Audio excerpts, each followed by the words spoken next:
Hello मेरे बच्चों, welcome you all to Make It Education. आज आपके लिए हम फिजिक्स का एक नया चैप्टर लेकर के आए हैं जिसमें हम पढ़ेंगे वेक्टर। ठीक है, वेक्टर में क्यों जरूरी है पढ़ना, वेक्टर क्यों जरूरी है पढ़ना, क्योंकि ये चैप्टर का कॉन्सेप्ट आगे आपको हर चैप्टर में कहीं ना कहीं मिलता ही रहेगा। ठीक है, कभी न्यूमेरिकल बनाने जाओगे वहां मिलेगा, कभी कॉन्सेप्ट समझ रहे हो वहां मिलेगा, कहीं माइनस प्लस वहां मिल जाएगा, नेगेटिव पॉजिटिव वहां मिल जाएगा, डायरेक्शन में मिल जाएगा। इसलिए ये चैप्टर बहुत ज्यादा जरूरी है, तो एकदम ध्यान से पढ़ना है। ठीक है, तो चलो उठा लो कॉपी और pen and let's make it happen. चलो बच्चों, हेडिंग डालो वेक्टर, हेडिंग डालो वेक्टर। वेक्टर के बारे में हम क्या जानते हैं, अभी तक हमने जो पीछे क्लासेस में पढ़ा है, vector is a physical quantity, vector is a physical quantity having magnitude and direction both। मतलब वेक्टर क्वांटिटीज वो फिजिकल क्वांटिटीज हैं जो जिनके पास मैग्नीट्यूड एंड डायरेक्शन दोनों होता है। अच्छा, फिजिकल क्वांटिटीज जब यहाँ पर टर्म उठ ही गया है तो क्या फिजिकल क्वांटिटीज के बारे में पता है? नहीं पता है? पता होना चाहिए था, बट चलो आ जाओ, मालूम है पता है तुम्हें, चलो आ जाओ। फिजिकल क्वांटिटीज के पहले बारे में पहले जान लेते हैं बच्चों। Anything that can be measured is termed in is inside comes inside the physical quantity. What? Anything that can be measured is a physical quantity। ठीक है बच्चों, anything that can be measured, कोई भी चीज जो मेजर की जा सकती है वो फिजिकल क्वांटिटी है। जैसे एग्जांपल के तौर पर, इसके बारे में हम नेक्स्ट चैप्टर में जो यूनिट्स एंड मेजरमेंट है, physical quantities units and measurement, उसमें हम और अच्छे से इसके बारे में पढ़ेंगे, क्या क्या यूनिट्स होती हैं, कैसे कैसे फिजिकल क्वांटिटीज का इस्तेमाल होता है, एरर कैसे ठीक किया जा सकता है, ये सारी चीजें हम अगले चैप्टर में पढ़ेंगे। बट अभी हम सिर्फ इसका एक आउटलाइन ले लेते हैं। ठीक है बच्चों, तो anything that can be measured बोले तो distance, can it be measured, can it be measured, why not, 5 kilometre, 7 metre etcetera, बहुत सारी चीज। Okay, speed, speed 2 kilometre per hour, anything which can be measured is a physical quantity। Then tell me sir some quantities which are not physical quantities, that is feelings। Feelings को तुम measure नहीं कर सकते हो। कोई पूछ दे how much do you love me, don't tell me 2 kg, sir I love you 2 kg, ma'am I love you 2 kg। Okay, so feelings are not physical quantities, तो anything that can be measured is a physical quantity. चलो ये समझ में आ गया, चलो बहुत अच्छा। तो फिजिकल क्वांटिटीज होती कितने प्रकार की हैं, पहले ये भी हम जान ले। जब ये टर्म उठा है तो हम जान ही लेते हैं बेटा। पहला जो है वो स्केलर क्वांटिटी, हमने बहुत पहले पढ़ रखा हुआ है, ये पिछले क्लासेस में हमने पढ़ रखा है। Scalar quantities and physical vector quantities and vector quantities. Physics पढ़ाते पढ़ाते इतना माथा खराब हो गया, हर जगह फिजिकल फिजिकल आ जा रहा है। चलो आ जाओ, scalar quantities and vector quantities. बेटा अभी तक हमने क्या पढ़ा है मैं वो बता रहा हूं अभी आपको। ठीक है, अभी तक जो आपने पढ़ रखा है मैं वो बता रहा हूँ। स्केलर क्वांटिटीज क्या होती हैं? द क्वांटिटीज, वो नहीं लिखा हूं, तुम खुद लिख लेना। The quantities which have magnitude only and no direction, हमने पढ़ रखा है, मतलब आपने भी पढ़ रखा है। Any quantities having only magnitude and no direction is known as scalar quantities। Vector quantities, they have both, अभी अभी ऊपर बताया हूं, magnitude and direction, they have both magnitude and direction। ठीक है बेटा, चलो एग्जांपल देख लो क्या क्या है। एग्जांपल आप लोग बहुत अच्छे से जानते हो, डिस्टेंस, हाँ, और स्पीड, और और वर्क, और बताओ, चलो कुछ और लिख लो, टाइम, प्रेशर, करंट, एरिया। ठीक है बेटा, ये सारी क्वांटिटीज हैं, इस अभी और भी बहुत सारी हैं, कुछ एग्जांपल्स हैं जो स्केलर क्वांटिटीज में आती हैं। वेक्टर क्वांटिटीज क्या है बच्ची? वेक्टर क्वांटिटीज के एग्जांपल्स बता लो। डिस्प्लेसमेंट, वेलोसिटी, चलो लिखो जल्दी, लिखो जल्दी लिखो। डिस्प्लेसमेंट, वेलोसिटी, मोमेंटम, टॉर्क, लिखो लिखो, टॉर्क एंड एरिया।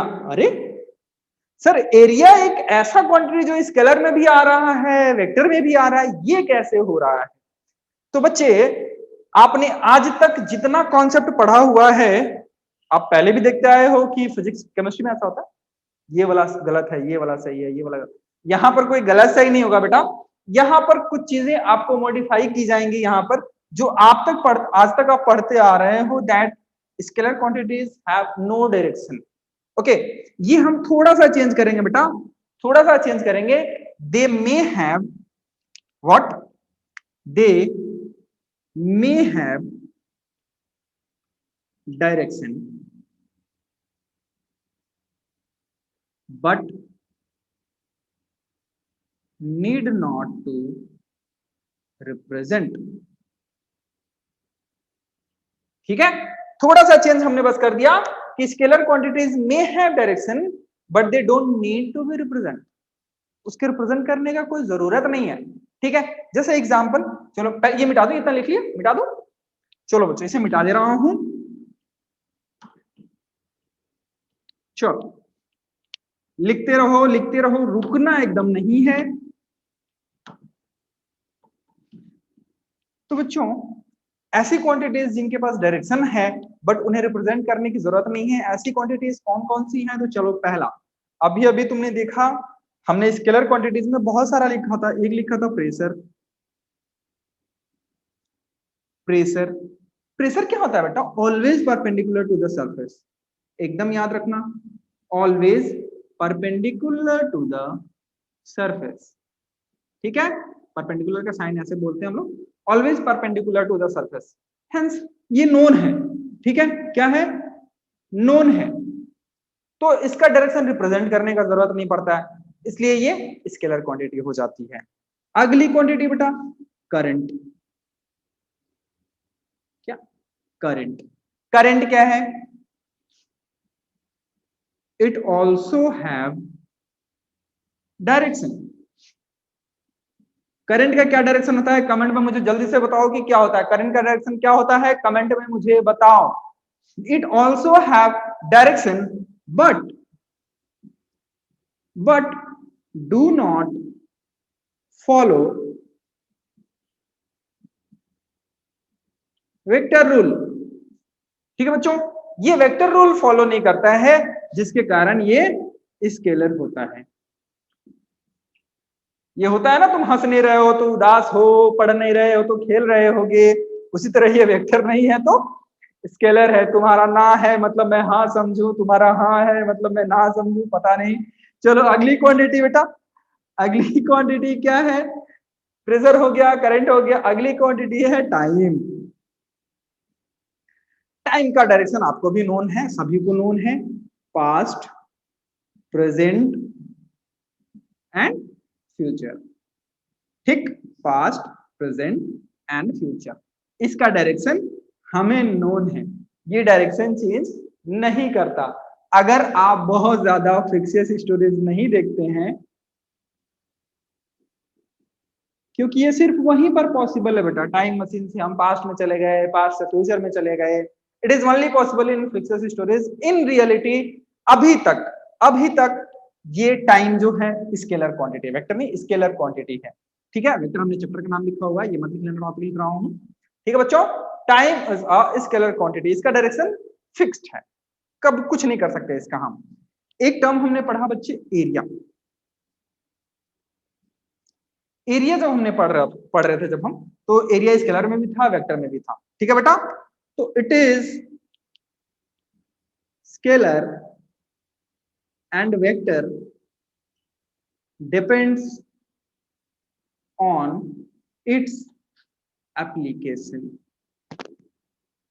ठीक है बच्चों, एनी मतलब area is scalar and vector depends on its application, कहां पर इसका इस्तेमाल किया जाएगा उस हिसाब से हम एरिया को स्केलर और वेक्टर के रूप में लेते हैं। ठीक है, in general area is scalar quantity.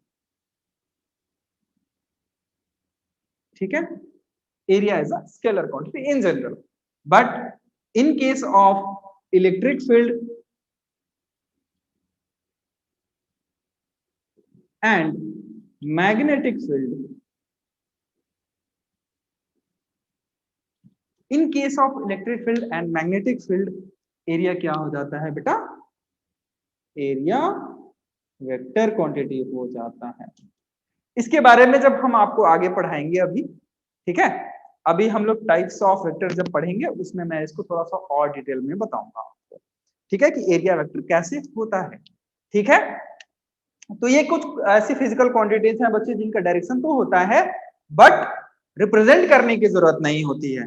चलो मिटा दूं, चलो ओके, चलो बच्चों, अब ऐसी क्वांटिटीज, मान लो तुम ना गांव में हो ना शहर में हो, तो तुम कहां हो, सर हम तो जंगल में जाएंगे नहीं सर, हम रास्ते पे हैं।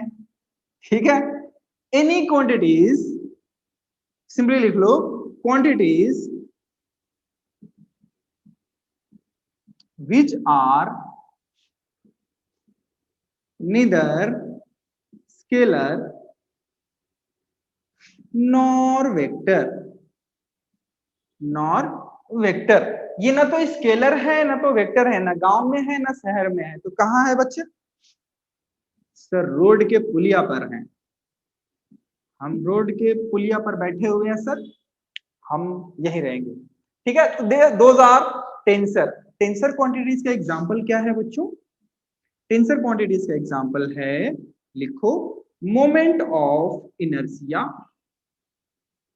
Moment of inertia and stress. ये आपको हम लोग सिस्टम ऑफ रोटेशनल मोशन जब पढ़ेंगे उसमें हम इसके बारे में जानेंगे। स्ट्रेस जब हम मैकेनिकल प्रॉपर्टीज ऑफ सॉलिड पढ़ेंगे वहां पर हम स्ट्रेस स्ट्रेन इसके बारे में थोड़ा सा पढ़ेंगे। ठीक है बच्चे, अभी ध्यान लगाने का उतना जरूरत नहीं, जब पूछा जाएगा आपको बिल्कुल बता दिया जाएगा। ठीक है बच्चों, चलो बच्चों, ये हो गया क्वांटिटीज कितने प्रकार की होती हैं, क्या क्या होती हैं। ठीक है, हम पढ़ रहे थे वेक्टर, तो थोड़ा सा जान लेते हैं कि वेक्टर को रिप्रेजेंट कैसे किया जाता है। जैसे कैसे जानोगे कि ये राहुल है, ये मोहन है, ये विशाल है, ये मेकित एजुकेशन है, कैसे जानोगे, कुछ तो रिप्रेजेंटेशन होना चाहिए, कुछ तो देख करके जानोगे कि हाँ ये मेकित एजुकेशन है। ठीक है, तो चलो दिखाता हूं कि कैसे पहचानोगे कि कोई दी हुई क्वांटिटी वेक्टर है या नहीं है। ठीक है, टॉपिक लिखो, रिप्रेजेंटेशन। ठीक है बच्चे, रिप्रेजेंटेशन। ठीक, सबसे पहले हम देख लेते हैं, पहले तो आप कोई चीज देखोगे कि अच्छा पहनावा अच्छा है या बिल्डिंग ये वाली है, इस तरीके से देख करके पहचान दोगे हाँ ये वाला मेकिट एजुकेशन हो सकता है। ठीक है, तो चलो हम लोग पहले ग्राफिकली देखेंगे बच्चा, ग्राफिकली कोई भी क्वांटिटी को कैसे वेक्टर रिप्रेजेंट करेंगे ग्राफिकली, वो देख लो। ठीक है, वेक्टर को रिप्रेजेंट करते हैं हम लोग कैसे, a line segment, a line segment with an arrow sign। ठीक है, एक line segment with an arrow sign. कैसे, देखो ब्लू वाले से दिखाऊंगा तुमको। देखो मान लो बेटा ये एक लाइन है, क्या है, लाइन। ठीक, ये हमारा वेक्टर है। ठीक है, क्या क्या नाम देते हैं इसको, ये देखो, इस हिस्से को कहते हैं जहां पर एरो लगी हुई होती है या जहां पर ये वेक्टर खत्म हो रहा है, यहां से शुरू किया मैंने, यहां पर खत्म कर दिया। ठीक है, तो it is terminating there, hence इसका नाम है टर्मिनेटिंग पॉइंट। बहुत सारे लोग इसको टर्मिनस बोलते हैं, कई सारी किताबों में इसे आपको हेड लिखा हुआ दिखाएगा। ठीक है, या फिर ये वहां पर जाकर के खत्म हुआ तो एंड पॉइंट कह सकते हैं। ठीक है, इसको क्या क्या कह सकते हैं, head, and point, terminating point, terminus, और भी पता नहीं कितने सारे नाम हैं, बट अभी तक आप इतना जान के रखो, हायर क्लासेस में आपको और कुछ जानने को मिल सकता है। ठीक है बच्चों, इस हिस्से को क्या कहते हैं, हमने यहां से शुरुआत करी, स्टार्ट करा, मान लो स्टार्टिंग पॉइंट, मानो नहीं, इसको कहा जाता है स्टार्टिंग पॉइंट। बहुत जगहों पर इसको टेल भी लिखा, मैक्सिमम जगहों पर तो टेल ही लिखा रहेगा। ठीक है, स्टार्टिंग पॉइंट, टेल या बिगनिंग पॉइंट, बहुत कुछ इसको कह सकते हो, बट हम जो इस्तेमाल करेंगे बच्चे अपनी पूरी क्लास में, हम जो इस्तेमाल करेंगे वो टेल यूज करेंगे और हेड यूज करेंगे। ठीक है, तो हेड वो हिस्सा है जिस तरफ एरो होती है, टेल वो हिस्सा है जिस तरफ से स्टार्ट होता है, जिस तरफ कुछ नहीं होता। ठीक है, अच्छा, कई बार ये डाउट होता है कि क्या सर हम एरो का मार्क यहीं देंगे तभी ये वेक्टर होगा? नहीं बच्चे, जरूरी नहीं है। ठीक है, आप एरो का मार्क बीच में भी दे सकते हो, तो भी ये वेक्टर रिप्रेजेंट कर सकता है, ये वेक्टर रिप्रेजेंट करेगा, कोई इसको काट नहीं सकता कि नहीं यहां पर मार्क करने से ये वेक्टर रिप्रेजेंट नहीं होगा। हाँ, बट लाइन सेगमेंट उतनी ही होनी चाहिए जितना कि था। क्योंकि बच्चों, क्योंकि मैं, चलो इसको मैं यहीं पर समझा देता हूं आपको। देखो, क्योंकि जो लाइन सेगमेंट है, line segment represent magnitude of the vector.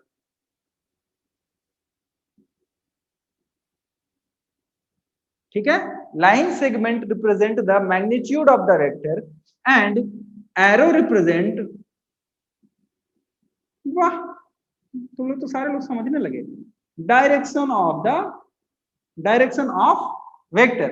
ठीक है, line segment represent the magnitude of the vector and this arrow only represent the direction of vector. ठीक है, अब मैग्नीट्यूड और डायरेक्शन के बारे में बात हो रही है बच्चे, तो आप लोग थोड़ी देर में पूछोगे सर ये क्या चीजें होती हैं, मैं आपको बताऊंगा उसके बारे में भी, बट जितना अभी पढ़ा रहा हूं उतना पढ़ते हुए चलते रहो। ठीक है, मिटा दूं, समझ में आ गया? चलो बच्चों, मिटा दे रहा हूं।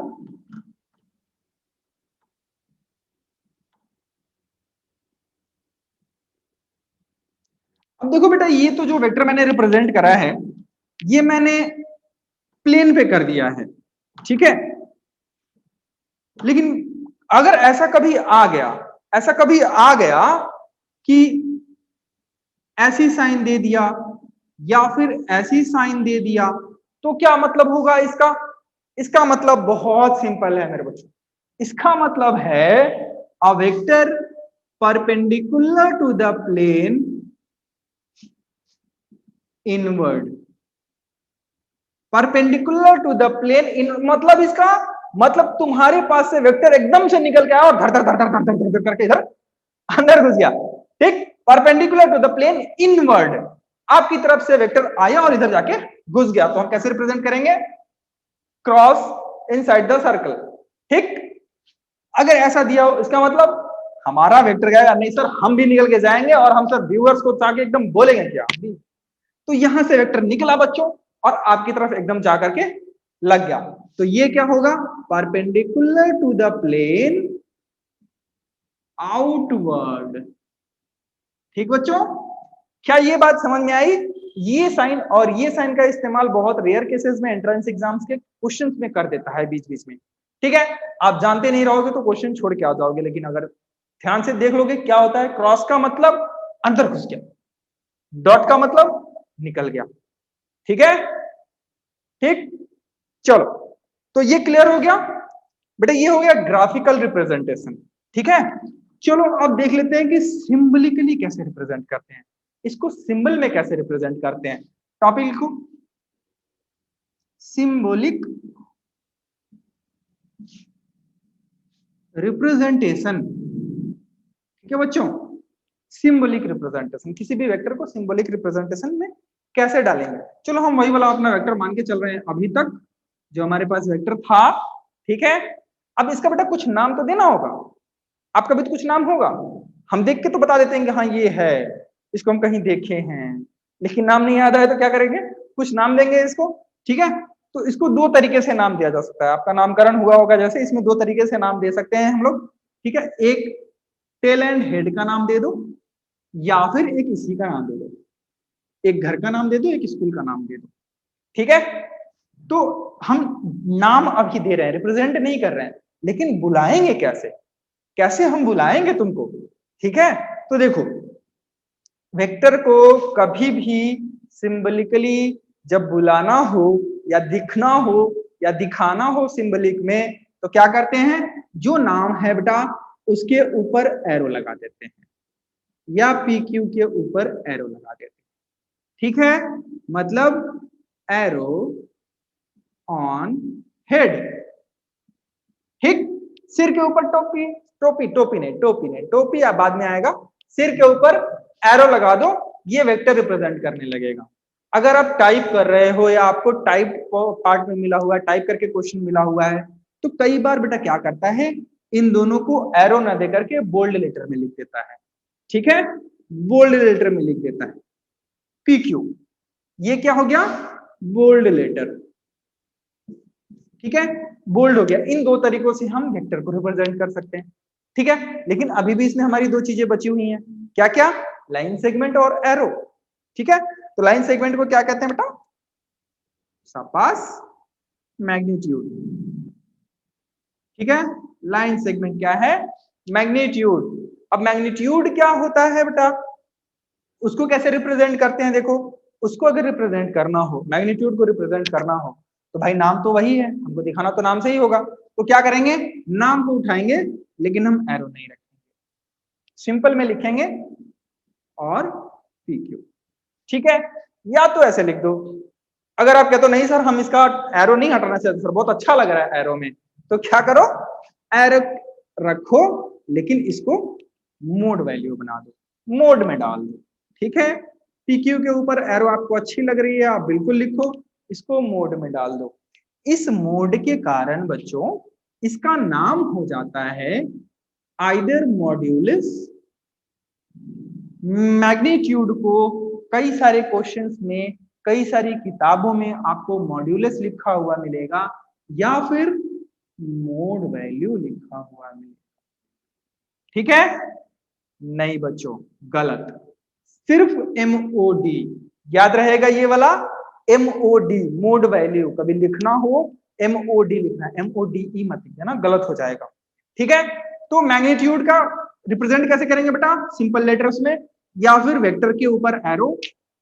बोल्ड लेटर में अगर है तो उसको आप दिखा सकते हो कि ऐसे है, समझ जाना क्योंकि वो आपको टाइप करके दिया होगा। तो बोल्ड लेटर में भी है तो भी ऐसे मॉड्यूलस लगा दो, वो मैग्नीट्यूड हो जाएगा।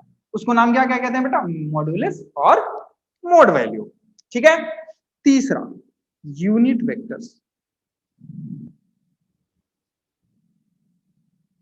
क्या डायरेक्शन भी जानना है, अरे वही बता रहा हूं, देखो डायरेक्शन छोड़ा नहीं, यूनिट वेक्टर ये क्या क्या होता है बेटा, इट आइडेंटिफाइज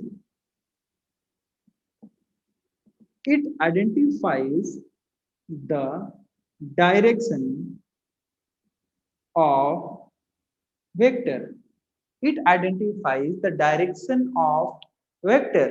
ठीक है, यूनिट वेक्टर से बच्चे आपको क्या समझ में आता है कि इसका जो मैग्नीट्यूड होगा बच्चे, इसका जो मैग्नीट्यूड होगा वो 1 होगा। ठीक है, एक यूनिट वेक्टर का मैग्नीट्यूड 1 होगा। क्या हेल्प करता है ये, डायरेक्शन आइडेंटिफाई करने में हेल्प करता है। ठीक है, रिप्रेजेंट कैसे करते हैं, रिप्रेजेंट कैसे करते हैं, रिप्रेजेंट कैसे करेंगे बच्चे, देखो हम इसी वेक्टर्स को लेकर के चल रहे हैं। ठीक है, जो वेक्टर का नाम है हम वही से रिप्रेजेंट कर रहे हैं। तो क्या हो गया, अगर वेक्टर आर है तो आर के ऊपर कैप लगा दो। ठीक है, या तो पी क्यू है तो पी क्यू के ऊपर, लेकिन एक के ऊपर मत लगाना, दोनों के ऊपर लगाना है, एक नाम उसके ऊपर कैप। ठीक है बच्चा, यूनिट वेक्टर कैसे रिप्रेजेंट करेंगे, आर के ऊपर कैप या पी क्यू के ऊपर कैप। आपको सर पढ़ते कैसे हैं, तो पढ़ते कैसे हैं देखो, बहुत सारी जगहों पर आर कैप पढ़ा जाता है, आर कैप या पी क्यू कैप, या फिर हैट पढ़ा जाता है, R cap R hat P Q hat. बहुत सारी जगहों पर कैरेट भी आ जाता है लिखा हुआ। ये 24 कैरेट गोल्ड नहीं वाला, ये वाला नहीं है, ये वेक्टर वाला कैरेट है, आर कैरेट पढ़ा जाएगा या पी क्यू कैरेट पढ़ा जाएगा। ठीक है, क्लियर हो गया? ये कहीं लिखा हुआ आएगा कि आर कैरेट या पी क्यू कैरेट या ए कैरेट या बी कैरेट, तो जो समझ जाओगे क्या है वो, उसका मतलब है बच्चे वो यूनिट वेक्टर है। ठीक है, चलो आगे बढ़ते। मिटा दूं, मिटा दूं इसे, क्योंकि वेक्टर रिप्रेजेंटेशन हम कर चुके हैं कंप्लीट। यूनिट वेक्टर के बारे में हम और भी पढ़ेंगे और अच्छे से एक्सप्लेन्ड वे में पढ़ेंगे, वो टाइप्स ऑफ वेक्टर में पढ़ेंगे जो अगला टॉपिक है। ये हो गया हो तो बताओ मैं मिटा दूं, ये हो गया हो तो मैं मिटा दूं। ठीक है, चलो मैं मिटा दे रहा हूं। ठीक है, अगला टॉपिक डालो बच्चों,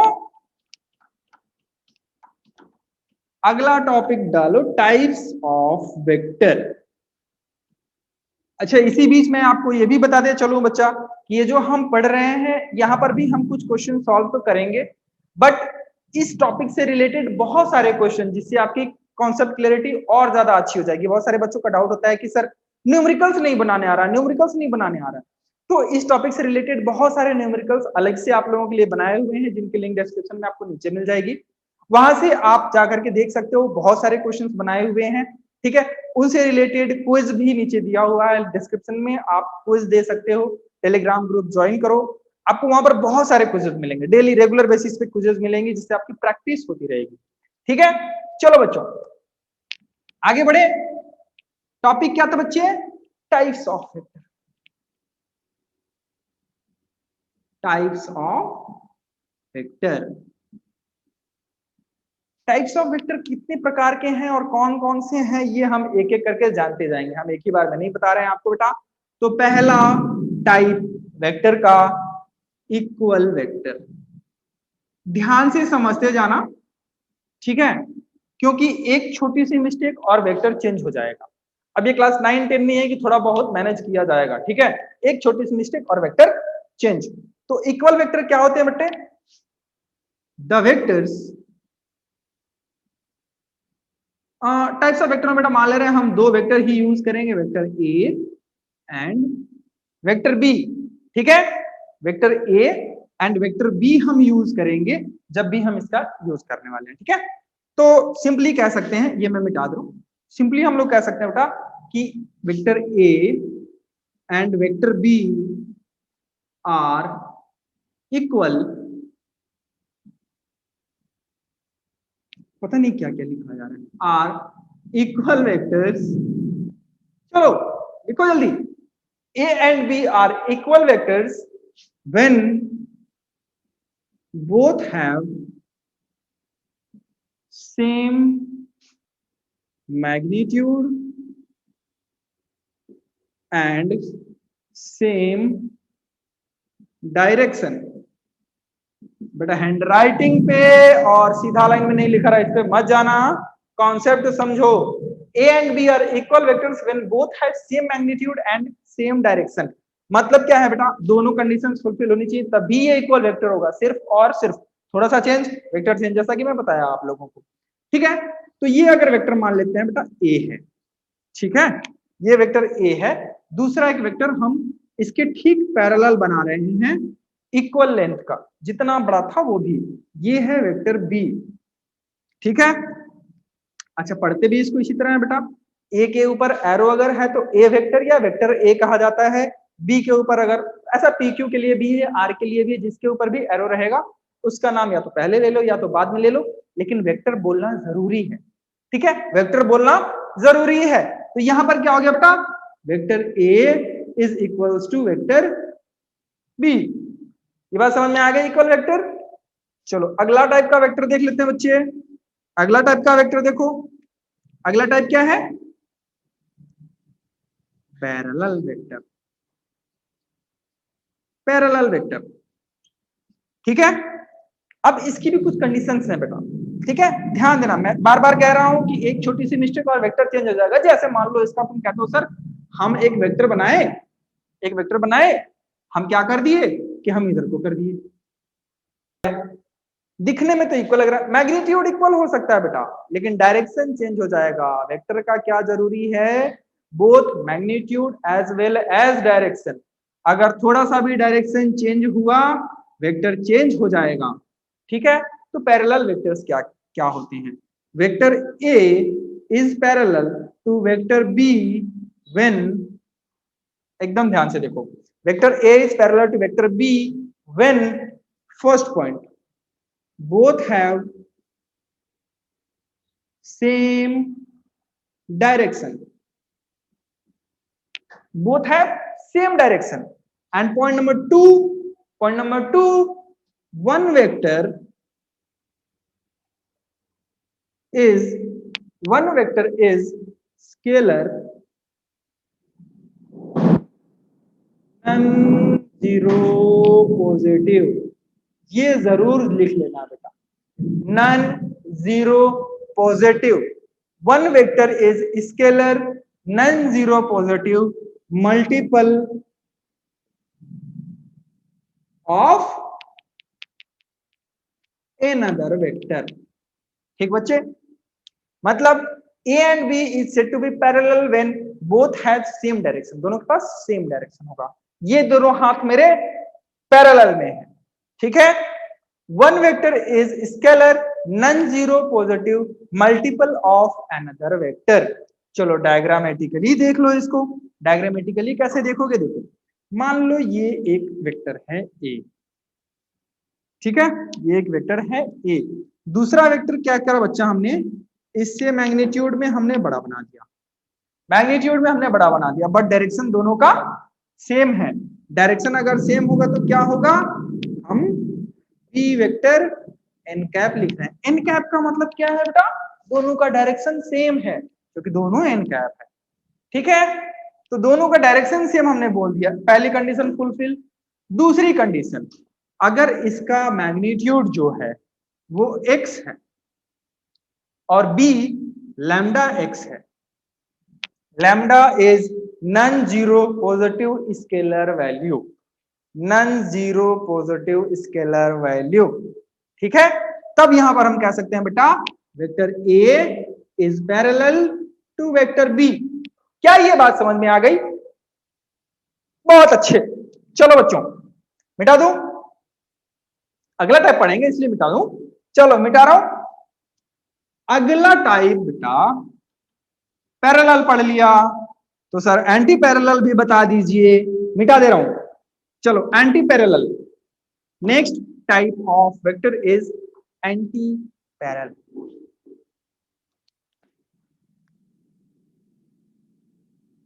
एंटी पैरेलल वेक्टर, ठीक है, एंटी पैरेलल बेटा, A and B is anti-parallel to each other when A and B is said to be anti-parallel when condition 1 both have opposite direction, ठीक है, both have opposite direction, एक दूसरे के opposite direction में हो जा रहे हैं, ठीक है। अच्छा एक बात बताओ, अगर मैं ऐसा लिख दूं एक वेक्टर ऐसे है एक वेक्टर ऐसे, क्या ये दोनों अपोजिट वेक्टर्स हैं? नहीं, बिल्कुल बिल्कुल नहीं है, ठीक है, दूसरे डायरेक्शन में जा रहा है। क्या ये वेक्टर्स और ये वेक्टर्स क्या ये दोनों अपोजिट में है? कहोगे सर कहा, हाँ सर एक ही में तो जाके लग जाएंगे, तो ये भी अपोजिट नहीं है। अपोजिट का मतलब होगा बेटा पैरेलल तो होगा, उसके डायरेक्शन मतलब पैरेलल तो होगा लेकिन अपोजिट डायरेक्शन में होगा, ठीक है। और दूसरी प्रॉपर्टी क्या है बेटा, and both have opposite direction and one vector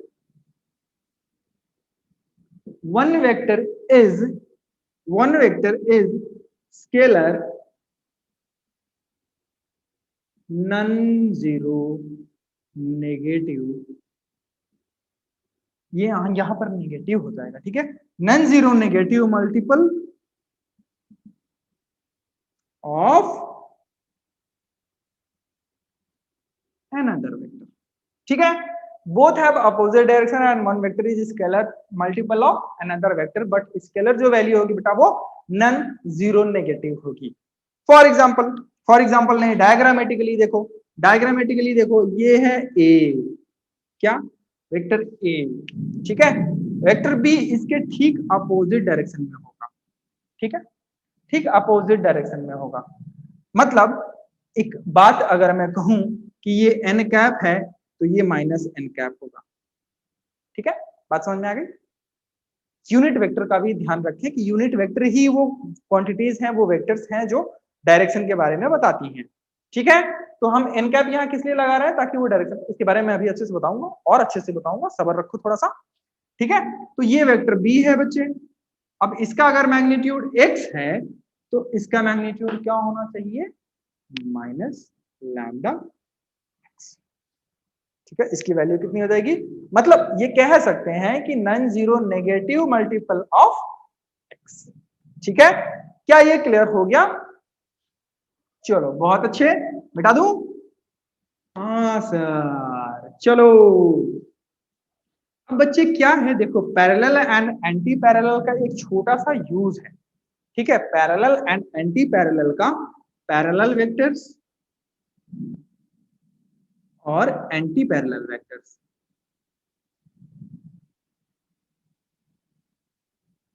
इन दोनों वेक्टर्स का छोटा छोटा सा यूज है।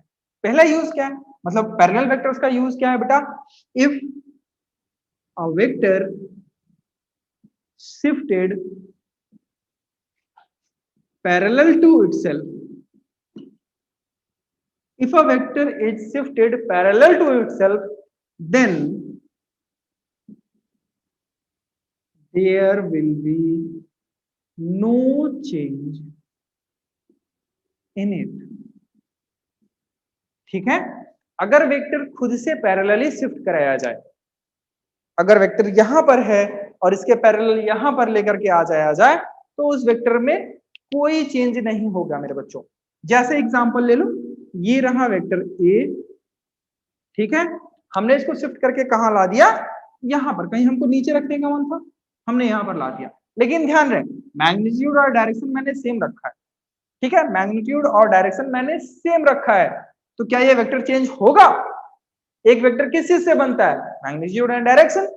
उसको हम कहीं भी उठा करके रखें वो वेक्टर वही रहेगा। तो पैरेलल वेक्टर का बेटा हम ऐसा इस्तेमाल करेंगे एडिशन वगैरह में, जब हम लॉ पढ़ेंगे, वेक्टर रूल पढ़ेंगे, वेक्टर लॉ पढ़ेंगे, वहां पर हम जानेंगे इसके बारे में थोड़ा सा।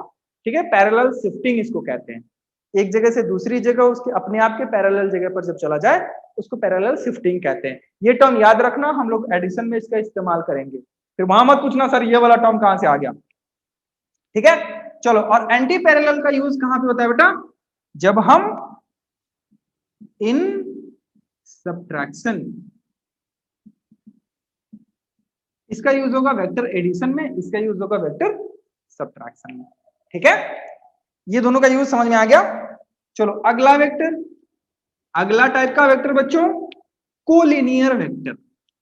क्या, collinear vector. when two or more vectors, when two or more vectors share same support,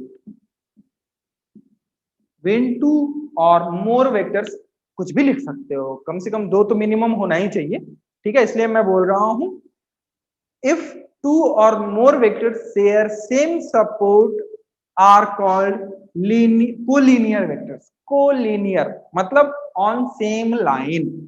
ठीक है, अगर ये एक सपोर्ट है बेटा, हमने रखा यहां पर एक वेक्टर, हमने एक वेक्टर यहां रखा, दूसरा वेक्टर भी हमने इधर रखा, इधर रखा, इधर रखा, हम रखते चले गए। ठीक है, हम कहीं पर भी रख रहे हैं, मैग्नीट्यूड से हमको मतलब नहीं है, उन लोगों का डायरेक्शन एकदम वही होगा और पोजीशन भी फिक्स रहेगा इनका। इनका पोजीशन ये हिलने वाले नहीं, एक दूसरे से दूसरी तरफ नहीं जाएंगे। अगर ये थोड़ा सा हिला तो ये सारे के सारे, अगर ये थोड़ा सा ऐसे हुआ तो सभी इस सपोर्ट पर आ जाएंगे।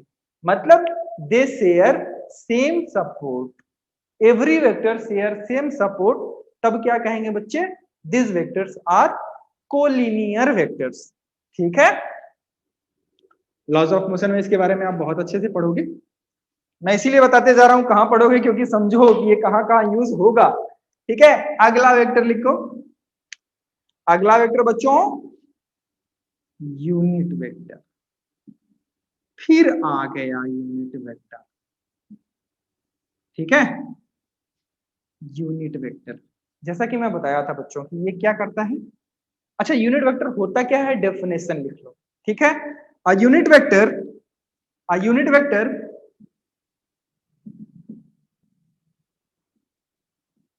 is defined as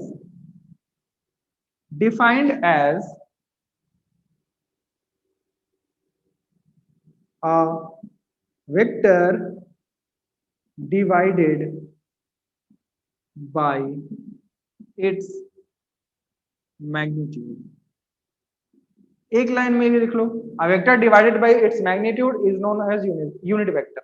ठीक है, एक लाइन में एकदम शानदार तरीके से, a vector divided by its magnitude is known as unit vector. अब हम लोग ए तब से पढ़े आ रहे हैं तो ए के बारे में ही देख लेते हैं। बेटा ए वेक्टर कैसे रिप्रेजेंट करेंगे, ए वेक्टर ऐसे रिप्रेजेंट करेंगे। मैग्नीट्यूड कैसे रिप्रेजेंट करेंगे, ए वेक्टर का मैग्नीट्यूड रिप्रेजेंट करेंगे। ठीक है, ऐसा समझाने के लिए लिख रहा हूं। अब यूनिट वेक्टर कैसे लिखेंगे बच्चे, एक कैप लिखेंगे। ठीक है, अब जरा समझो यहां पर, समझो यहां पर क्या है, डेफिनेशन क्या कह रहा है, a vector divided by its magnitude, a vector divided by its magnitude is unit vector. क्या ये फॉर्मूला समझ में आया, समझ में आया? तो यहां से हम और भी एक चीज क्या बता सकते हैं बेटा, a vector is multiple of its magnitude and direction. कह सकते हैं, इसको उधर लेके चले जाओ, a vector is multiple of its magnitude and direction. ठीक है, क्या ये सेटिस्फाई कर रहा है कंडीशन को कि एक वेक्टर क्या होना चाहिए, कंडीशन सेटिस्फाई कर रहा है ना। ठीक, चलो, तो यूनिट वेक्टर क्या करता है बेटा, इट हेल्प्स टू, जैसा कि मैं पहले ही आप लोगों को बता चुका हूं, डायरेक्शन आइडेंटिफाई करने में हेल्प करता है। किसी भी वेक्टर का यूनिट वेक्टर अगर निकालना हो, किसी भी वेक्टर का अगर यूनिट वेक्टर निकालना हो, उस वेक्टर को उसके मैग्नीट्यूड से डिवाइड कर देना। ठीक, मैग्नीट्यूड कैसे निकाला जाता है मैं बताऊंगा, चलो मिटा दो। ठीक है, अब यूनिट वेक्टर में ही आता है बच्चे, यूनिट वेक्टर को कैसे रिप्रेजेंट करते हो आप, एन कैप से। मैं पहले ही बता चुका हूं, एन कैप से, ए कैप से, आर कैप से, पी क्यू, कुछ भी जो वेक्टर का नाम हो उसके ऊपर कैप पहना दो, वो वेक्टर हो जाता, सॉरी यूनिट वेक्टर हो जाता है। ठीक है, यूनिट वेक्टर के अंदर अंदर ही हम एक और चीज पढ़ेंगे बच्चों, ऑर्थोगोनल यूनिट वेक्टर्स। ठीक है, ऑर्थोगोनल यूनिट वेक्टर्स। तो बच्चों ऑर्थोगोनल यूनिट वेक्टर्स क्या होता है, पहले जानो कि ऑर्थोगोनल क्या होता है। ठीक है, ऑर्थोगोनल का मतलब होता है परपेंडिकुलर टू अनदर। ठीक है, दूसरे से परपेंडिकुलर होगी अगर कोई क्वांटिटीज तो वो ऑर्थोगोनल कहलाता है, मतलब उनके बीच का एंगल क्या होगा बच्चों, 90 डिग्री। ठीक है, तो ऑर्थोगोनल यूनिट वेक्टर्स जो है वो मैं बता दूं आपको कि हम इसका इस्तेमाल कोऑर्डिनेट्स में करेंगे, X axis, Y axis and Z axis. जो एक्स एक्सिस पर यूनिट वेक्टर यूज होता है, ये यूनिवर्सल वेक्टर्स हैं, ये आपको हर जगह यूज होंगे, बस इनका साइन लिख दिया जाएगा, बताया नहीं जाएगा कि किधर जा रहा है। ठीक है, तो एक्स एक्सिस पर जो यूनिवर्सली हम यूज करते हैं बच्चे वो है आई कैप, वाई पर जो हम यूज करते हैं वो है जे कैप, एंड जेड पे जो यूज करते हैं वो है के कैप। ठीक है, तो अगर कोई वेक्टर दिया हुआ है r equals to X plus Y, नहीं, अगर वेक्टर को इसमें रिप्रेजेंट करना हो इस फॉर्मेट में, एक्स वाई जेड के फॉर्मेट में, तो आर वेक्टर को कैसे लिखोगे, x I plus Y J plus Z के। ठीक है, जो x पर इसका पॉइंट होगा वो यहां होगा, जो y पर होगा वो यहां होगा, और जो z पर होगा वो यहां होगा। ये मैं थोड़ा सा पोजीशन वेक्टर जब बताऊंगा तो और अच्छे से एक्सप्लेन करूंगा। ठीक है, चलो, तो ये समझ में आ गया ऑर्थोगोनल यूनिट वेक्टर्स क्या होते हैं। Orthogonal unit vectors are vectors representing the direction of a vector on x y and z planes. वो प्लेन जो एक दूसरे के परपेंडिकुलर हैं, वहां पर जब ये यूनिट वेक्टर्स रिप्रेजेंट होंगे उनको ऑर्थोगोनल यूनिट वेक्टर्स कहते हैं। ऑर्थोगोनल यूनिट वेक्टर्स कौन कौन से बच्चे? आई, जे एंड के। सिंपली याद रखो, आई कैप, जे कैप एंड के कैप, ये तीनों स्मॉल में है। ठीक है, ये कैप का इस्तेमाल होगा। अगर बोला जाए बच्चे, कभी ऐसा आ जाए कि एक्स एक्सिस पर जो एक्स का कोसाइन क्या होगा, वाई का कोसाइन क्या हो गया, या इनके वेक्टर्स का जो कंपोनेंट है उसका कोसाइन क्या हो गया, मान लो आर का पूछ दिया, ठीक है, कि आर वेक्टर दिया हुआ है ऐसे, तो इसके कंपोनेंट्स जो है इसका कोसाइन की वैल्यू कितनी होगी। ठीक है, तो थोड़ा सा देखो, क्योंकि ये पूछता है क्वेश्चन में, बहुत सारे क्वेश्चन इससे आते हैं। ठीक है, जैसे वेक्टर दे दिया a equals to 2i plus 3j plus 5k। ठीक है, तो कोसाइन क्या होंगे बच्चे? कोसाइन होगा इन टोटल का मैग्नीट्यूड कर दो इसका। ठीक है, डायरेक्शन निकाल दो इसका, बस इतना ही करना है। इसका डायरेक्शन निकालना है आपको, लेकिन अलग अलग लिखना है। जैसे इसका मैग्नीट्यूड मान लो क्या होगा, ए मैग्नीट्यूड। ठीक है, तो आई का कोसाइन क्या होगा बच्चे? 2 by magnitude of vector A, J का 3 by magnitude of vector A, 5 का 5 by magnitude of vector A. Magnitude कैसे निकाला जाता है बच्चे, ये मैं बताऊंगा आपको, बताऊंगा, अभी बस कॉन्सेप्ट को समझो। ठीक है, समझ गया ये यूनिट वेक्टर का इस्तेमाल कैसे करते हैं कोसाइन में। अभी और भी बहुत सारे क्वेश्चन बनाए जाएंगे इससे, और भी बहुत सारे क्वेश्चन है बच्चों। मिटा दो, चलो मिटा रहा हूं। अगला टाइप बच्चों, हेडिंग डालो, हेडिंग टॉपिक लिखो, कोप्लेनर वेक्टर्स। कौन से? Coplanar vectors. कोप्लेनर वेक्टर क्या होते हैं बच्चों? वो सारे वेक्टर जो एक सिंगल प्लेन पे एग्जिस्ट करते हैं, वो सारे वेक्टर कोप्लेनर वेक्टर हैं। मतलब ये वेक्टर हो गया, ये वेक्टर हो गया, ये वेक्टर हो गया, ये वेक्टर हो गया, ये वेक्टर हो गया, ये वेक्टर हो गया, कोई भी वेक्टर कर दो इस प्लेन पे, ये सारे वेक्टर कोप्लेनर होंगे, ऑन द सेम प्लेन, कहीं भी हो सकते हैं। ठीक है, all vector on the same plane are known as coplanar vectors. ये लिखने की जरूरत नहीं है, नाम से ही आप समझ सकते हो। चलो अगला वेक्टर, ये थोड़ा सा समझने वाला पॉइंट है बच्चों, फ्री और लोकलाइज्ड। फ्री एंड कर लो, फ्री एंड लोकलाइज्ड वेक्टर्स। ठीक है, फ्री एंड लोकलाइज्ड वेक्टर्स। ठीक है, मैं इन दोनों को अलग अलग लिखवा देता हूं। फ्री वेक्टर क्या होते हैं बच्चे? इट्स वैल्यू ओनली डिपेंड्स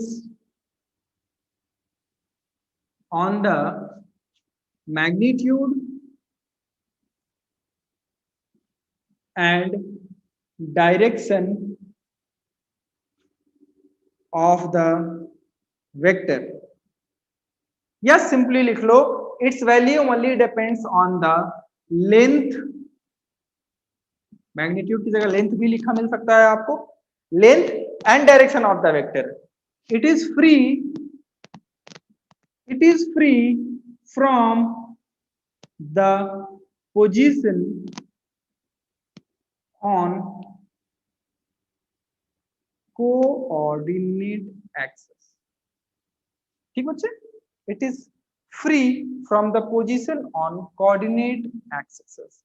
इसका मतलब क्या है कि अगर मैं एक कोऑर्डिनेट एक्सिस में y x, मैं x मान रहा हूं, y एंड ये एक कोऑर्डिनेट एक्सिस है, हमने कोई वेक्टर बनाया a।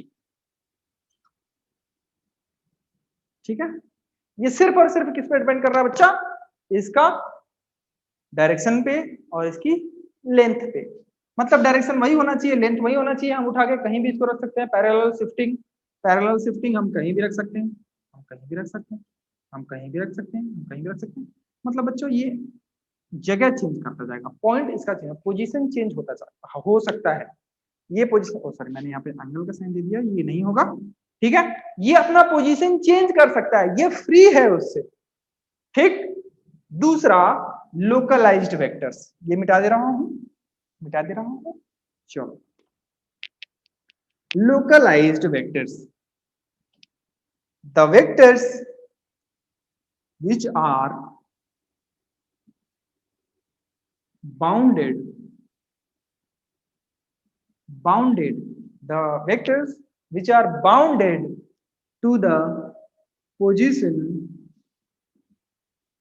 of localized vectors, oh sorry यहाँ पर s होगा, localized vectors, ठीक है, पोजीशन एक minute the vectors which are bounded position of coordinate axis होगा ना, बोल भी नहीं रहा है कोई, कोऑर्डिनेट एक्सिस, ठीक बच्चों, ये क्या हो गया, बाउंड हो गए, ये वो छोड़ करके जा नहीं सकते, ठीक, जैसे वेक्टर स्टार्टिंग फ्रॉम ओरिजिन, कोई भी वेक्टर ओरिजिन से स्टार्ट हो रहा है, ओरिजिन को तुम हटा के कहीं और लेकर के चले जाओ, पॉसिबल नहीं है, ठीक है, ऑल कोलिनियर वेक्टर्स, वो जहां है वहीं मजबूर है रहने के लिए बच्चों, उनको आप उठा के दूसरी जगह नहीं लेकर के जा सकते हो, तब वो अपनी कोलिनियर की प्रॉपर्टी खो देंगे, ठीक है, तो ऐसे वेक्टर्स जो बाउंडेड हैं अपने कोऑर्डिनेट एक्सिस पे रहने के लिए, उनको लोकलाइज्ड वेक्टर्स कहते हैं, वो वेक्टर्स जो फ्री हैं, मतलब तुम्हारी तरह नहीं है, फ्री हैं बस, ठीक है, तो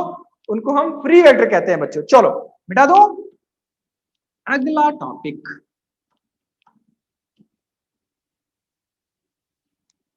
सर कितना टाइप का है सर, बहुत है बच्चे, बहुत है, zero vector, zero vector, zero vector क्या होता है बच्चा, जिसका मैग्नीट्यूड जीरो होगा, ठीक है, रिप्रेजेंट कैसे होता है, जीरो के ऊपर एरो, ठीक है, जीरो वेक्टर रिप्रेजेंट कैसे होता है, जीरो के ऊपर एरो, तो जिसका मैग्नीट्यूड बच्चा जीरो हो, इसका डायरेक्शन क्या होगा,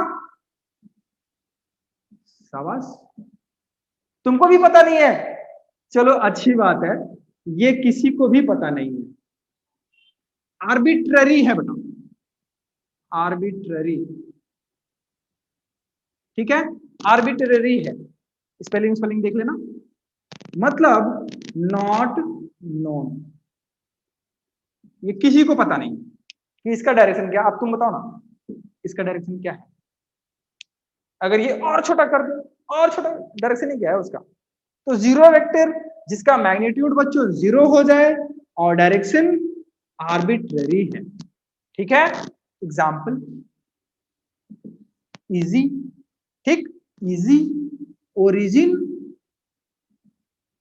of coordinate axis have zero vector, ठीक बेटा, किसी भी कोऑर्डिनेट का जो उसका ओरिजिन होता है वो जीरो वेक्टर होता है, समझ गए। अगला example, if a body is stationary, ठीक है, if a body is stationary then displacement vector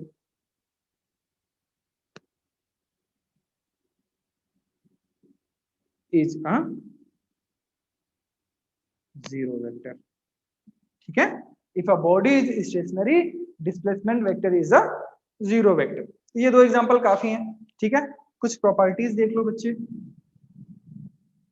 properties of zero vector, ठीक है, properties of zero vector, property number 1, property number 1, क्या, if zero vector is added to a finite vector then resultant will be equals to the finite vector, ठीक है, sentence में लिखना है तो लिखो zero vector, if zero vector is added to a finite vector, ठीक है, या फिर ऐसे लिख सकते हो कि if a finite vector is added with a zero vector then resultant will be finite vector equals to finite vector, ठीक है। Second point, if zero vector is multiplied with a finite vector, then resultant will be zero vector. Simple mathematics है, लेकिन यही बोलना होगा जब आप लिखोगे, दूसरा बोलोगे हो जाएगा गलत। ठीक है, ये डॉट की जगह क्रॉस मत करो सर, मल्टीप्लाई वाला साइन दीजिए सर, मल्टीप्लाई वाला साइन दीजिए, बड़ा ये फिजिक्स है। ठीक है, चलो मिटा दूं, चलो जीरो वेक्टर हो गया।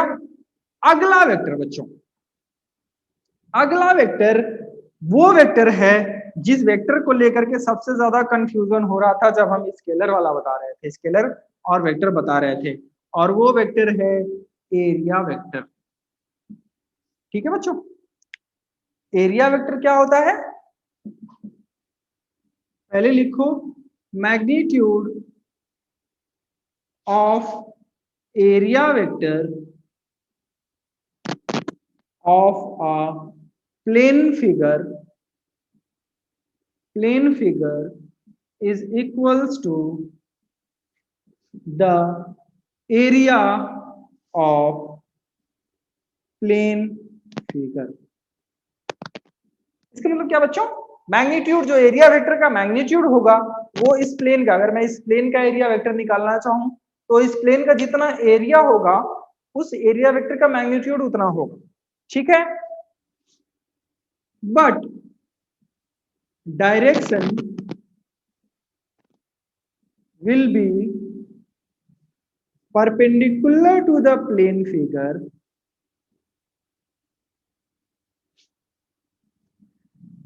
obeying RH screw rule।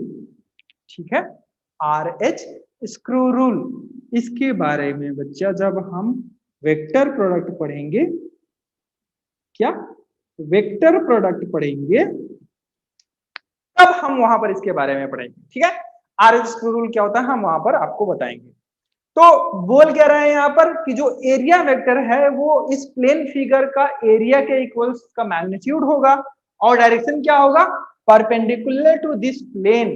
ठीक है, तो एरिया वेक्टर का डायरेक्शन क्या हो सकता है बच्चों, एक तो ये हो सकता है या तो ये हो सकता है। पूछना नहीं सर ये क्या है, शुरू में बताया हूं, तो या तो ये हो सकता है या तो ये हो सकता है, depend on RH screw rule, right hand screw rule. ऐसे होता है, किधर को होगा ये आपको मैं वेक्टर प्रोडक्ट में बताऊंगा। ठीक है बच्चों, तो चलो बच्चों अगला वेक्टर का टाइप पढ़े हम लोग, इसे मिटा दे रहा हूं, लिख लिया सभी ने। चलो अगला वेक्टर है बेटा पोजीशन वेक्टर। इस वेक्टर में बच्चे बहुत सारे लोग बहुत ज्यादा कंफ्यूज होते हैं कि सर पोजीशन वेक्टर क्या होता है, डिस्प्लेसमेंट वेक्टर क्या होता है। ठीक है, तो पोजीशन वेक्टर और डिस्प्लेसमेंट वेक्टर बहुत ध्यान से समझने की कोशिश करना, कुछ नहीं बच्चे कुछ नहीं है, बस थोड़ा सा कॉन्सेप्चुअल है। ठीक है, टॉपिक 2 पोजीशन वेक्टर।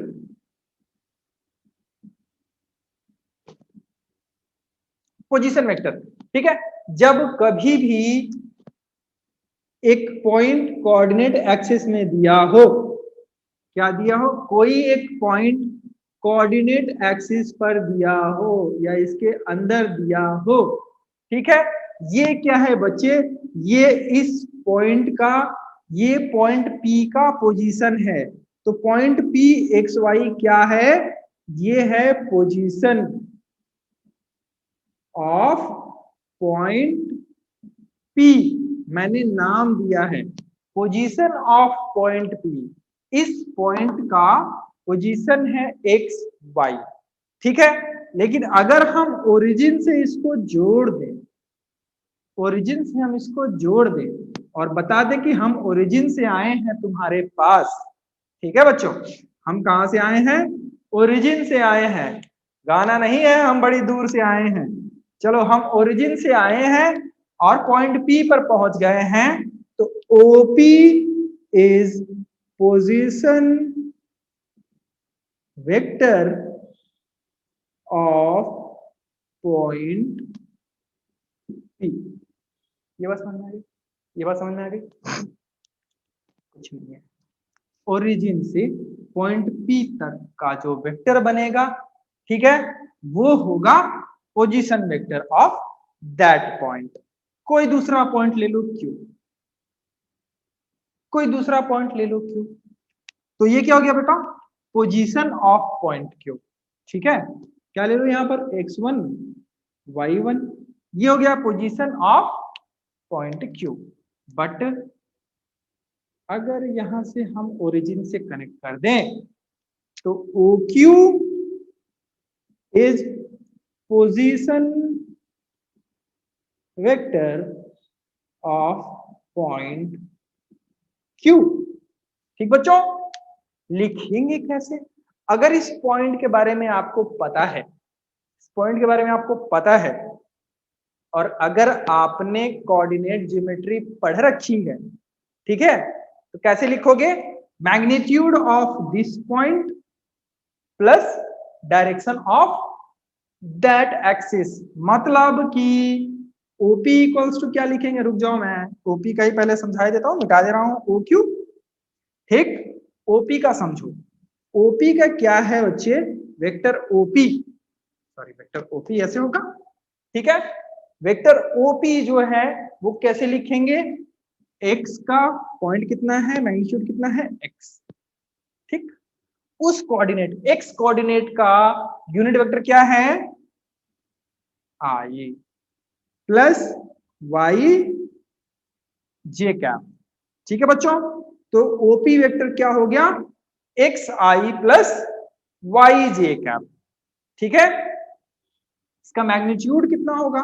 अगर कोई वेक्टर इस फॉर्म, अच्छा ये वेक्टर इस फॉर्म में लिखा है, अगर वेक्टर के फॉर्म में लिखा है, बोल दे पोजीशन के फॉर्म में लिखो, तो क्या होगा बच्चे? आई का जो है, आई का जो बगल वाला मैग्नीट्यूड है, या आई का जो कोसाइन है, ठीक है, या फिर ऐसा कह सकते हो कि जो एक्स एक्सिस पर जो पॉइंट है उसे एक्स की जगह लिख दो, वाई एक्सिस पर जो है उसे वाई की जगह लिख दो, ये पॉइंट उसका आ जाएगा, उसका पोजीशन आ जाएगा। ठीक है, अगर किसी पोजीशन का पोजीशन वेक्टर लगाना है तो एक्स के एक्सिस पे, वाई के एक्सिस पे, जेड के एक्सिस पे के हो जाएगा, लिख दो सिंपली। ठीक है, अब अगर हमको ओपी का मैग्नीट्यूड निकालना है, क्या करना है? ओपी का मैग्नीट्यूड निकालना है, तो क्या करेंगे बच्चों? Just root over X square plus Y square.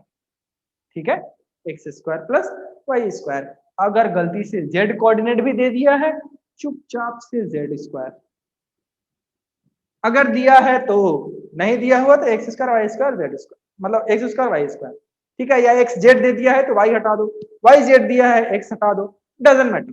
जितने भी वेक्टर दिए हुए हो, अगर एडिशन ऐसा है तो उसका भेजे में घुस गया नहीं, जितने भी नहीं, ये सिर्फ ऑर्थोगोनल वेक्टर्स के बारे में बात कर रहा हूं मैं, यहाँ पर सिर्फ ऑर्थोगोनल वेक्टर्स यूज हो रहे हैं तब कहेंगे। ठीक है, अगर एक्स वाई जेड में है तभी, 3 से ज्यादा होगा तो ये रूल फॉलो नहीं होता है। ठीक है, तो OP is position vector of point P is represented by this and its magnitude, OP का मैग्नीट्यूड कितना होगा? X square plus Y square. अब कहोगे कि सर डायरेक्शन हम क्या लिखेंगे? डायरेक्शन हम क्या लिखेंगे? तो डायरेक्शन तुमको क्या लिखना है?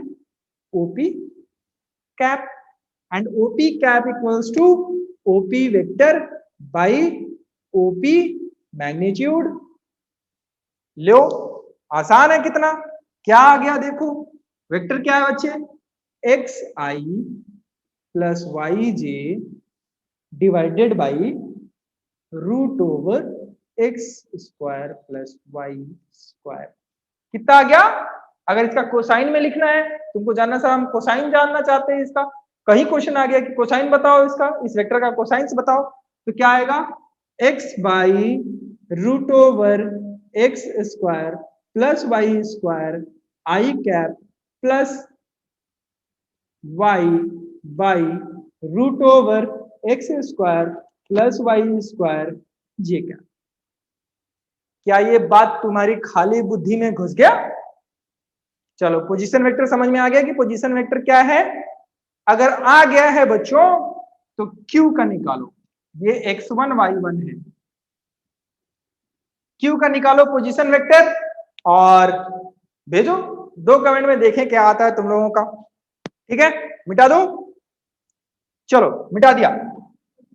चलो अगला बच्चों, अगला वेक्टर होगा डिस्प्लेसमेंट वेक्टर। ठीक है, अगला और लास्ट वेक्टर के बारे में जान लेते हैं, डिस्प्लेसमेंट वेक्टर। डिस्प्लेसमेंट वेक्टर क्या होता है बच्चों? ठीक है, पोजीशन वेक्टर का इसमें हम इस्तेमाल करेंगे। एक पोजीशन से दूसरी पोजीशन पर जब सेम वेक्टर जाता है तब हम उसको डिस्प्लेसमेंट वेक्टर कहते हैं। जैसे कोऑर्डिनेट एक्सिस पे बना रहा हूं, देखो समझो बात को। मान लो ये x ये y, ठीक। एक वेक्टर ओरिजिन से चल करके पॉइंट P पर गया, P1 पर गया, OP1, ठीक है। OP1 पे क्या हो गया बच्चों? OP1 हो गया पोजीशन वेक्टर ऑफ P1, ठीक है।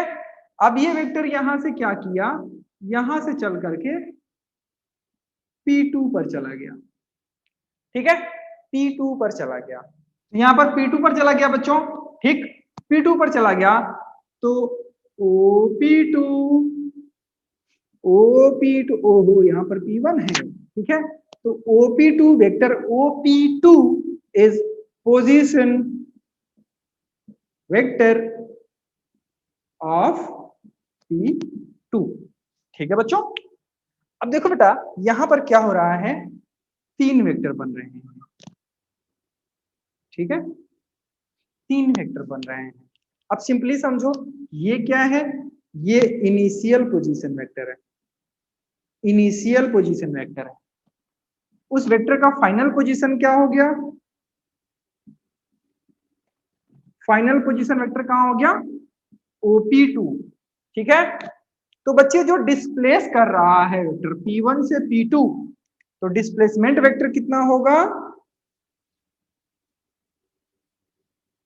कुछ दिमाग मत लगाओ, डिस्प्लेसमेंट वेक्टर कितना हो गया, फाइनल पोजीशन वेक्टर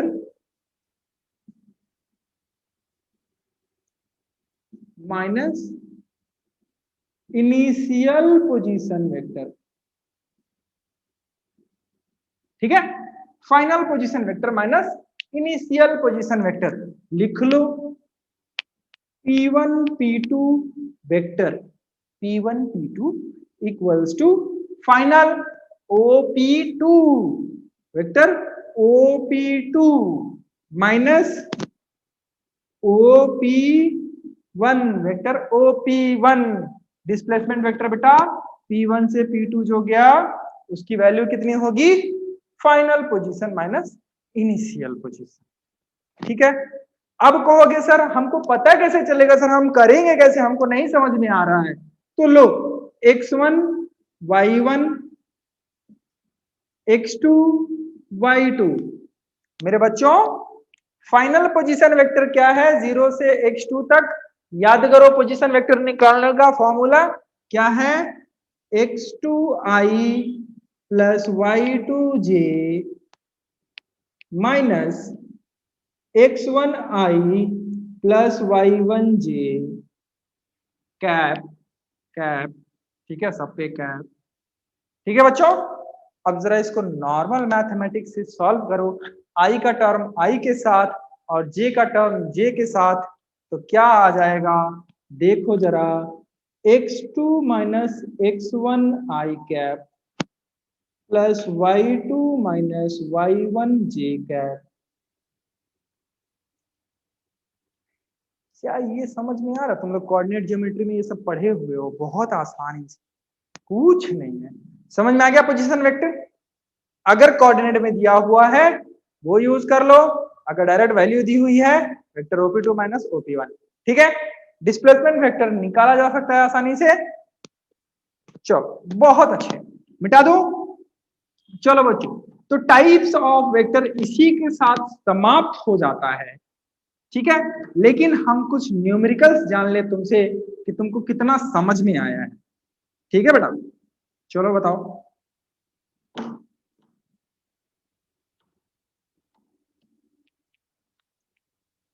चलो बताओ जरा। अगर मान लो बच्चे 2 वेक्टर्स दिए हुए हैं, एक वेक्टर इधर को, एक वेक्टर इधर को, ठीक है। तो ये क्या क्या वेक्टर हो सकते हैं, वेक्टर ए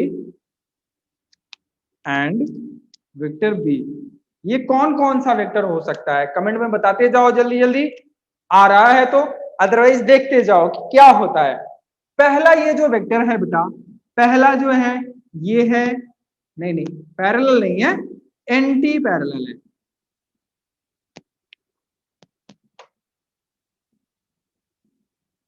एंटी पैरेलल वेक्टर्स हैं। और कोई वेक्टर होगा? और कोई? इतने सारा पढ़ा है उसमें से कोई भी?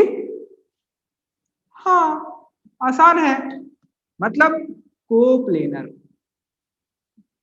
वो जो सारा वेक्टर जो इस प्लेन में है वो तो कोप्लेनर होगा ना, तो कोप्लेनर वेक्टर हो गया। ठीक है, दूसरा ध्यान से देखना बस, ठीक है, ये वेक्टर है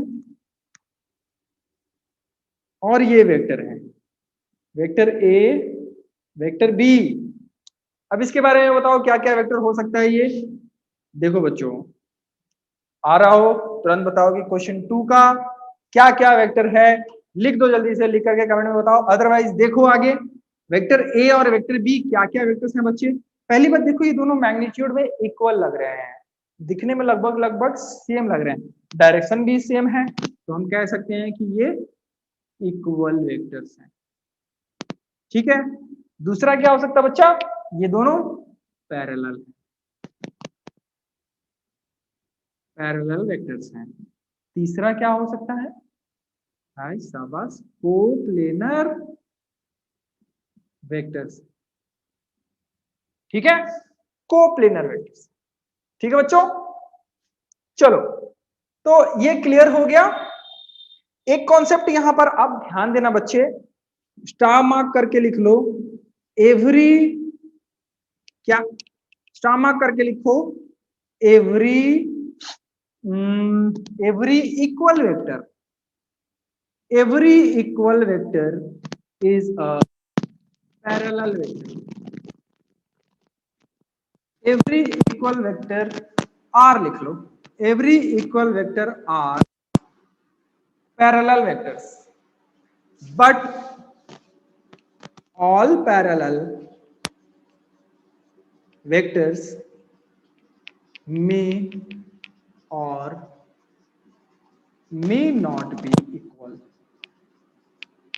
ठीक है बेटा, सारे इक्वल वेक्टर्स पैरेलल वेक्टर होंगे ही, बट सारे पैरेलल वेक्टर्स हो सकता है कि इक्वल वेक्टर हो सकता है कि नहीं हो। ठीक है, लेकिन कोप्लेनर सारे होंगे, जो इस प्लेन पे एग्जिस्ट कर रहे हैं वो सारे होंगे। ठीक है, चलो तो फिर जरा होमवर्क तो लिखो, होमवर्क लिखो, और इसका जितना जल्दी पॉसिबल हो सकता है बताओ कि क्या इसका आंसर हो सकता है। क्वेश्चन नंबर 1, तो ये है वेक्टर ए और वेक्टर बी। ठीक है, आपको बताना है यहां पर कौन कौन सा वेक्टर यूज हो रहा है। ठीक है, दूसरा है, कहोगे सर बढ़ाए थे एबीसीडी और दे रहे हैं सेंटेंस। नहीं बच्चों, सेंटेंस नहीं है। क्वेश्चन नंबर 2 क्या क्या यहां पर हो सकता है बच्चा, इसको रहने दो, दूसरा क्वेश्चन देखते हैं। दूसरा क्वेश्चन कैसे ले लें, एक वेक्टर ये हो गया, दूसरा वेक्टर ये हो गया। ठीक है, ए एंड बी। आपको बताना है बच्चे कि यहां पर ये दोनों वेक्टर क्या क्या पॉसिबिलिटीज हैं इनकी। ठीक है, क्या क्या पॉसिबिलिटीज हो सकती हैं, क्या क्या इनके नाम हो सकते हैं, वो सारे आपको कमेंट में बताना है, क्वेश्चन नंबर 1 और क्वेश्चन नंबर 2।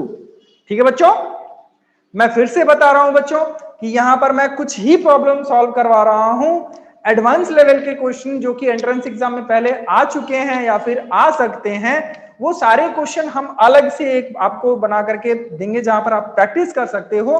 उसकी लिंक आपको नीचे डिस्क्रिप्शन में मिल जाएगी।